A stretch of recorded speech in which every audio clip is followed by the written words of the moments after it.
Assalamualaikum warahmatullahi wabarakatuh. Perkenalkan, nama saya Murni Juni Hastuti dari program studi MBS kelas 1F dengan NIM 205211206.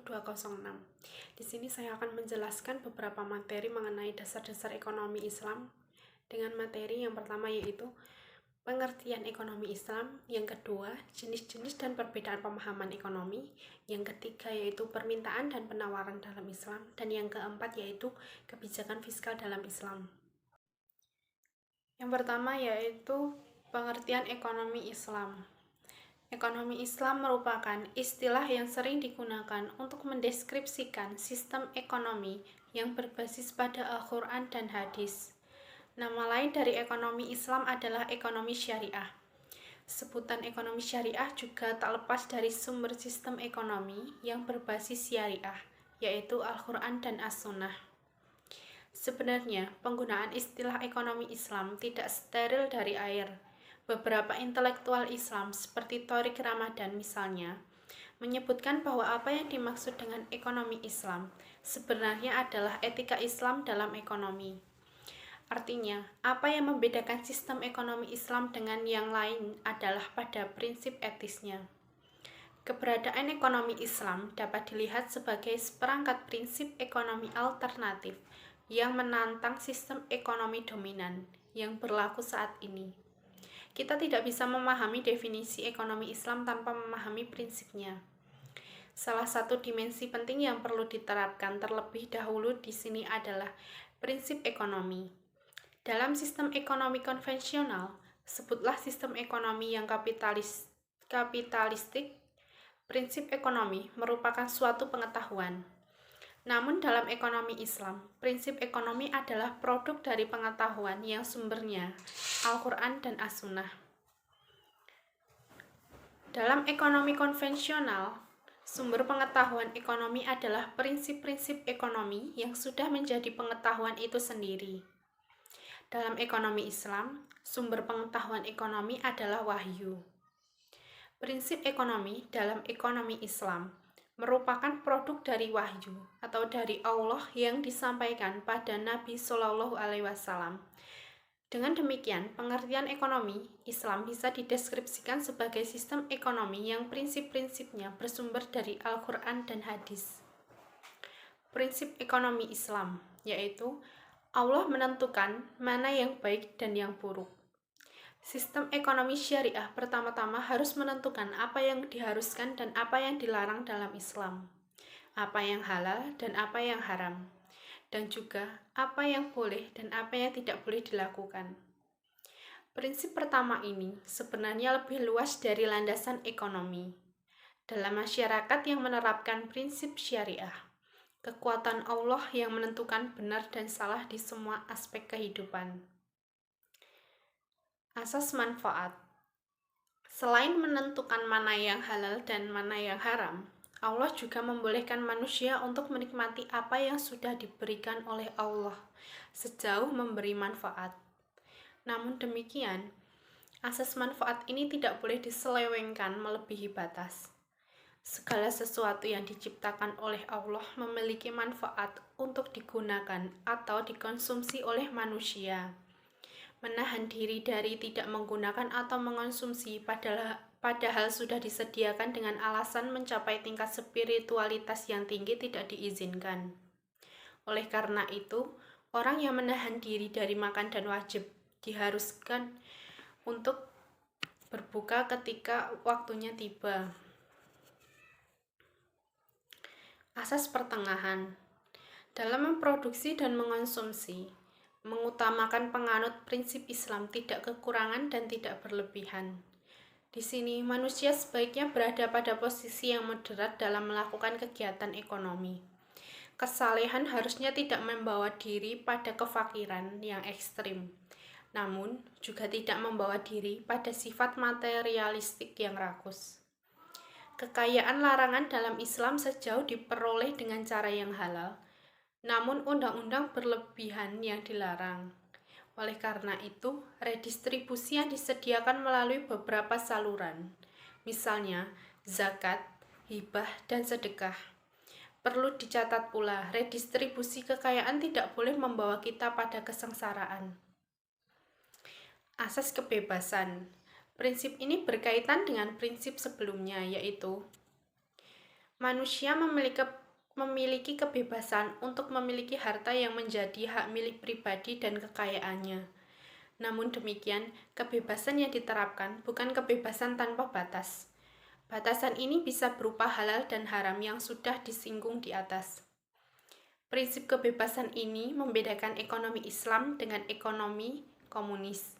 Komunisme tidak mengakui hak kepemilikan pribadi, tetapi prinsip kebebasan ini juga tidak berarti diperlukannya praktik akumulasi kapital tanpa batas oleh individu. Kemudian asas keadilan. Prinsip kelima ini disebut justice dalam bahasa Inggris atau adl dalam bahasa Arab. Keadilan dalam ekonomi Islam menjadi etika dasar segala bentuk kegiatan ekonomi. Keadilan, dengan kata lain, memandu aspek dasar ekonomi seperti produksi, distribusi, konsumsi, dan pertukaran. Dengan asas keadilan, berarti tidak ada seorang pun yang bekerja demi memenuhi kebutuhan ekonominya dengan berada di bawah praktik eksploitasi.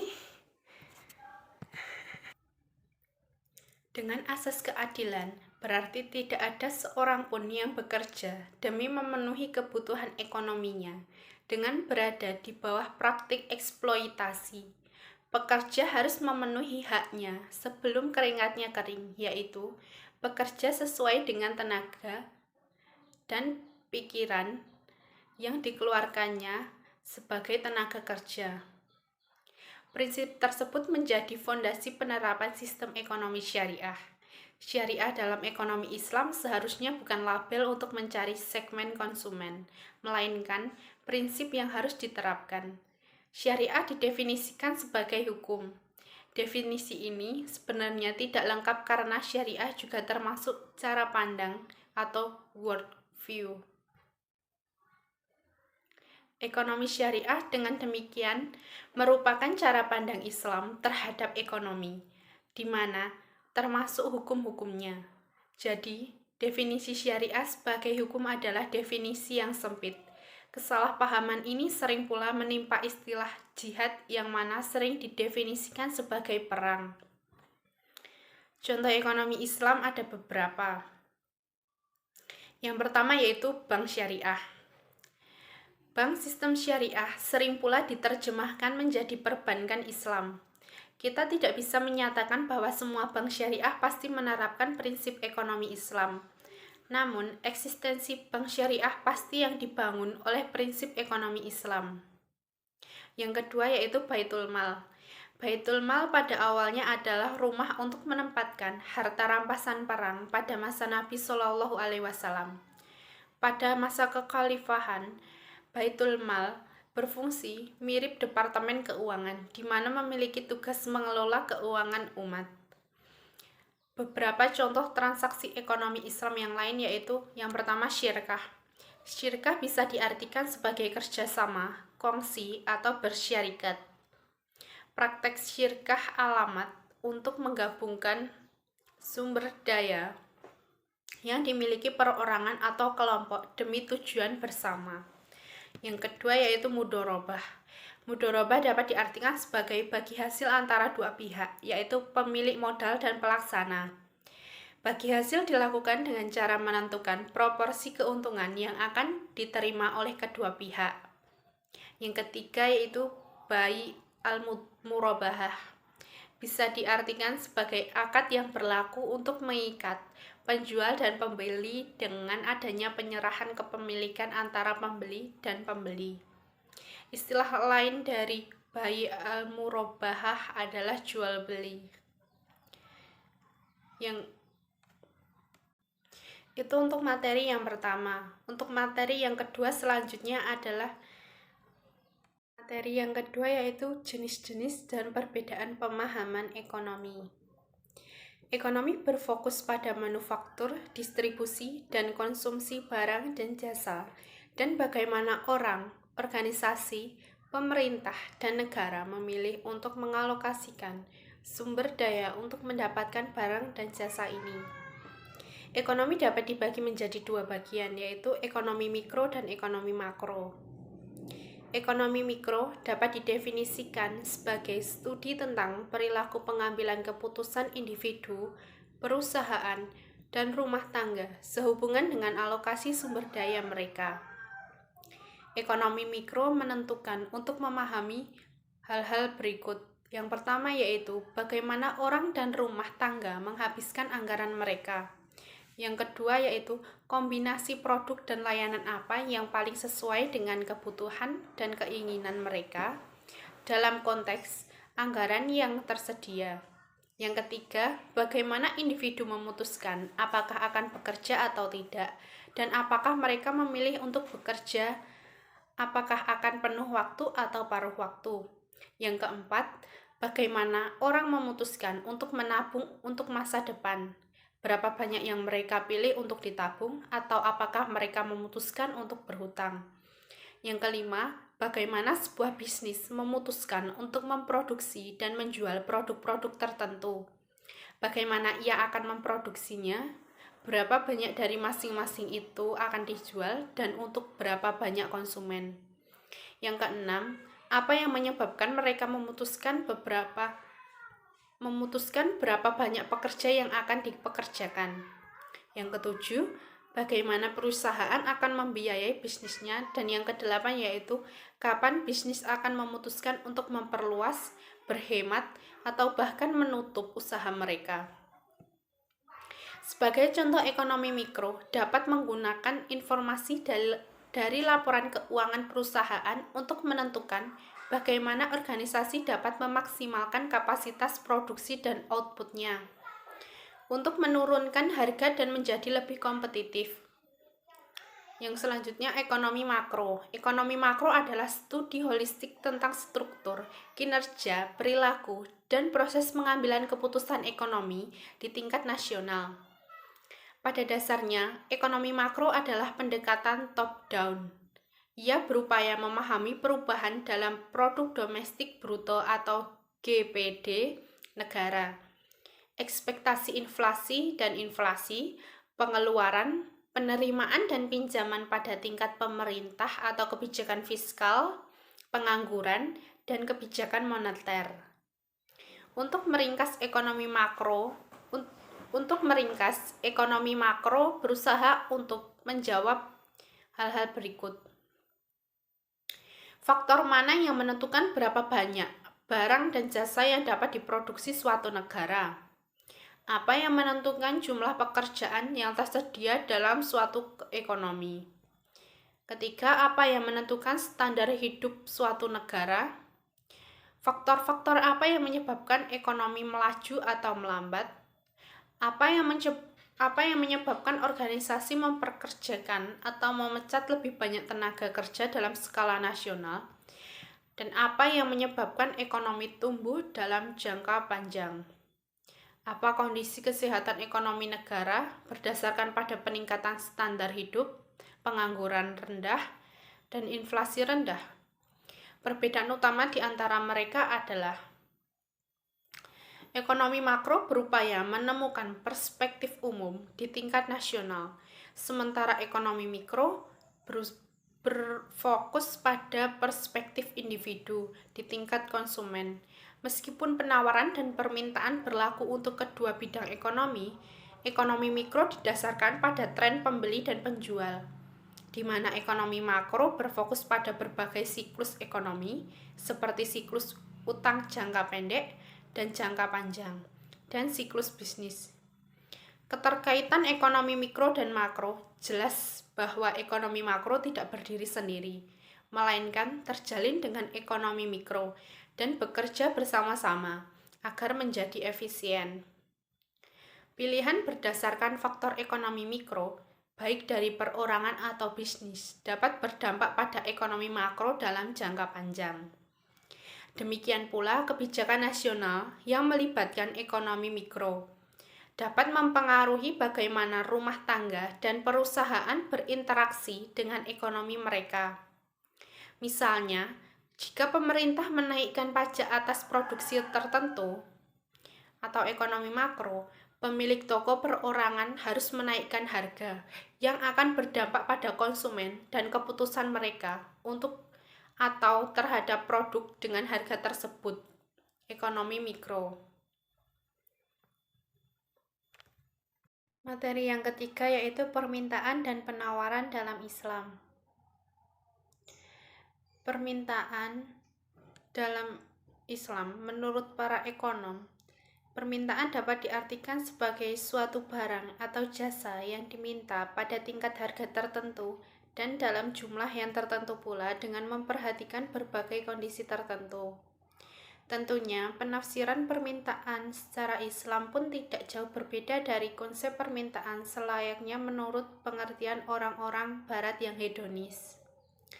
Yang membedakannya adalah bahwa dalam Islam, kita harus memperhatikan syariat yang mengajarkan bahwa kita tidak boleh serakah dan mengeksploitasi sesuatu secara berlebihan, karena akan berdampak buruk pada kita, dan Allah Subhanahu wa Ta'ala pun senantiasa tidak menyukai orang-orang yang berlebihan. Adapun konsep hukum permintaan hedonis adalah bahwa jika harga turun, maka permintaan naik, dan apabila harga naik, maka permintaan turun.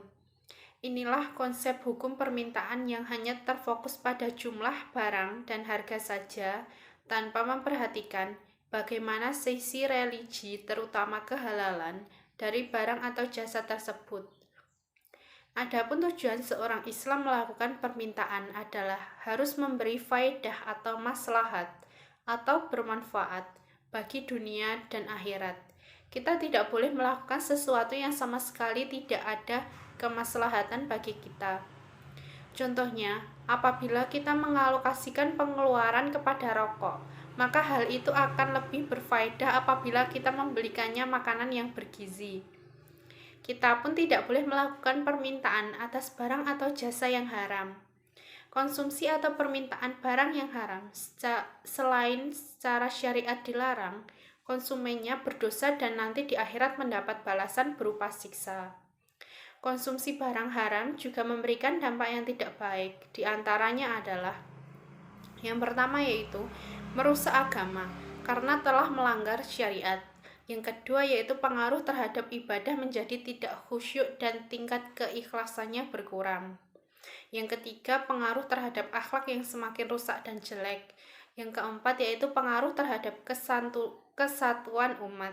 Yang kelima, pengaruh terhadap kesehatan. Yang keenam, menimbulkan kerusakan dan kemerosotan. Yang ketujuh, menimbulkan kehinaan dan kenistaan hidup. Dan yang kedelapan, menimbulkan kehancuran ekonomi dan kemandekan produksi. Yang kedua, penawaran Islam. Penawaran adalah barang atau jasa yang ditawarkan pada jumlah dan tingkat harga tertentu dan dalam kondisi tertentu. Penawaran Islam pun ada hal yang membedakannya dengan penawaran hedonis, bahwa barang atau jasa yang ditawarkan harus transparan dan dirinci spesifikasinya. Bagaimana keadaan barang tersebut? Apa kelebihan dan kekurangan barang tersebut? Jangan sampai penawaran yang kita lakukan merugikan pihak yang mengajukan permintaan. Adapun Rasulullah dalam melakukan penawaran selalu merinci tentang spesifikasi barang dagangannya. Sampai-sampai harga belinya pun disebutkan dan menawarkan dengan harga berapa barang tersebut dibeli dan akan diperoleh olehnya. Dalam mengkaji masalah demand, Ibnu Khaldun membahas faktor-faktor penentu yang menaikkan dan menurunkan permintaan. Menurutnya, setidaknya ada 5 faktor, yaitu yang pertama, harga, yang kedua, pendapatan, yang ketiga, jumlah penduduk, yang keempat, kebiasaan masyarakat, dan yang kelima, yaitu pembangunan kesejahteraan umum. Sedangkan dalam konteks supply, faktor-faktor penentu ada 6, yaitu yang pertama harga, yang kedua permintaan, yang ketiga laju keuntungan, yang keempat buruh, yang kelima keamanan, dan yang keenam tingkat kesejahteraan masyarakat. Adapun perbedaan prinsip antara permintaan dan penawaran dalam Islam dengan konvensional, yaitu menurut ekonomi konvensional, titik beratnya yaitu pada harga. Jika harga tinggi, maka permintaan akan turun, begitu pula sebaliknya. Sedangkan dalam ekonomi Islam, ini dititik beratkan pada faedah, kemaslahatan, ataupun manfaat suatu barang. Sedangkan harga bukanlah tinjauan dalam ekonomi Islam, tapi sisi religiuslah yang menjadi patokan utama, di mana kehalalan lebih diutamakan, bukan rendahnya harga. Pandangan ekonomi Islam mengenai permintaan, penawaran, dan mekanisme pasar ini relatif sama dengan ekonomi konvensional. Namun terdapat batasan-batasan dari individu untuk berperilaku ekonomi yang sesuai dengan aturan syariah.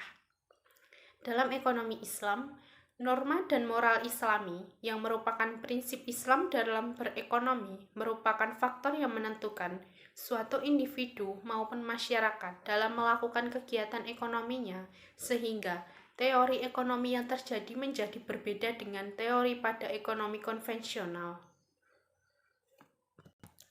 Konsep permintaan dalam Islam menilai suatu komoditi tidak semuanya bisa untuk dikonsumsi maupun digunakan. Dibedakan antara yang halal maupun yang haram.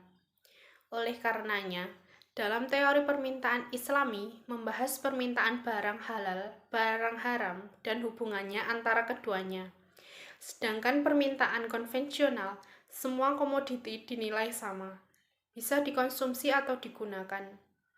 Dalam motif permintaan Islam, menekankan pada tingkat kebutuhan konsumen terhadap barang tersebut, sedangkan motif permintaan konvensional lebih didominasi oleh nilai-nilai kepuasan atau interest.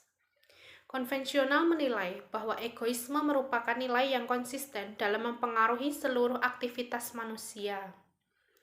Permintaan Islam bertujuan mendapatkan kesejahteraan atau kemenangan akhirat atau falah sebagai turunan dari keyakinan bahwa ada kehidupan yang abadi setelah kematian, yaitu kehidupan akhirat, sehingga anggaran yang ada harus disisihkan sebagai bekal untuk kehidupan akhirat. Materi yang terakhir yaitu kebijakan fiskal. Dalam ekonomi Islam, kebijakan fiskal merupakan kewajiban negara dan menjadi hak rakyat. Sehingga kebijakan fiskal bukanlah semata-mata hanya untuk perbaikan ekonomi dan pertumbuhan ekonomi, melainkan untuk menciptakan distribusi ekonomi yang adil. Hal ini disebabkan permasalahan ekonomi yang melanda umat manusia adalah berasal dari bagaimana distribusi harta di tengah-tengah masyarakat terjadi. Selain itu, dari segi sumber penerimaannya, dalam ekonomi konvensional hanya berkisar pada pajak dan hutang. Walaupun pada survei negara juga memperoleh keuangannya dari retribusi, keuntungan BUMN, dan lain sebagainya. Berbeda dengan ekonomi Islam, yang mana Islam telah menentukan sektor-sektor penerimaan pemerintah seperti zakat, wakaf, jizyah, kharaj, ghanimah, fai, dan lain sebagainya. Begitu juga dalam hal pendistribusiannya.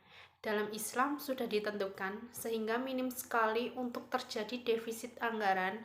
Tujuan dari kebijakan fiskal dalam Islam adalah untuk menciptakan stabilitas ekonomi, tingkat pertumbuhan ekonomi yang tinggi, dan pemerataan pendapatan, ditambah dengan tujuan lain yang terkandung dalam aturan Islam dalam perspektif ekonomi Islam. Sekian yang dapat saya sampaikan. Wallahul muwaffiq ila aqwamit thoriq. Wassalamualaikum warahmatullahi wabarakatuh.